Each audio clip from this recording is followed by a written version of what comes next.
अत्यंत धक्कादायक आहे।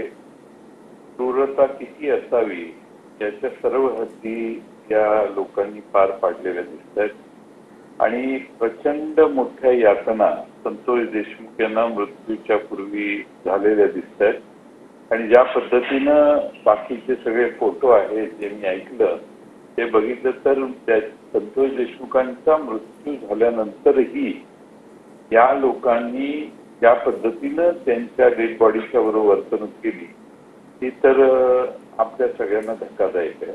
महाराष्ट्रातल्या 40-50 वर्षाच्या इतिहासात सार्वजनिक जीवनात मागच्या 38-40 वर्षात मी तरी असा खून झालेला कधीच बघितलेला नाही आणि त्यामुळं महाराष्ट्राला धक्का बसणारं हे सगळं प्रकरण आहे।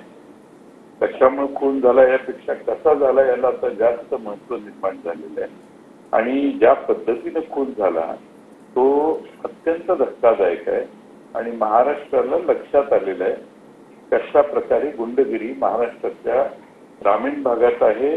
पोलिसांची दहशत नाही, पोलीस पूर्ण असमर्थ आहेत, बहुतेक पोलीसच सामील आहेत असं बऱ्याच ठिकाणी दिसतं, अनुभवायला येतं। हे दुर्दैवाने सत्य आहे।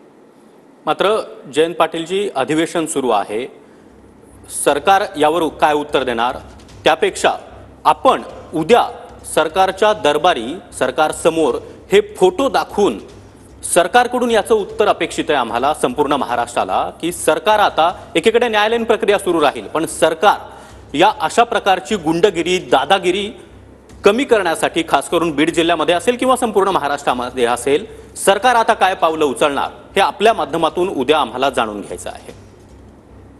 आता उद्या आपण त्या 2-3 दिवसात आपल्या लक्षात येईल। खरं म्हणजे ही घटना झाल्यानंतर बरेच कालावधी उलटलेला आहे आणि विधानसभेच्या या दिवशी म्हणजे पहिल्याच दिवशी हे फोटो बाहेर येणं आणि ते सर्वत्र पसरणं हे योगायोग आहे असं आपण मानूया, पण या संदर्भात महाराष्ट्रात कीड आहे आणि सरकार काय करणार आहे याचीच आता वाट विरोधक काय मागणी करतात आणि काय नाही हे सरकारच्या खिलजंतीत नाहीये, मला माहिती आहे। पण सरकार कसं वागतंय हे महाराष्ट्रातली 15 कोटी लोकसंख्या जी आहे महाराष्ट्रात जी काय आहे 12, 14, 15 आता मोजलेली नाही अनेक वर्षापासून ही लोकसंख्या आज बघते की सरकारची कृती काय आहे। सरकारबद्दल आपलं मत जनतेत नक्की तयार होईल असं मला वाटतं।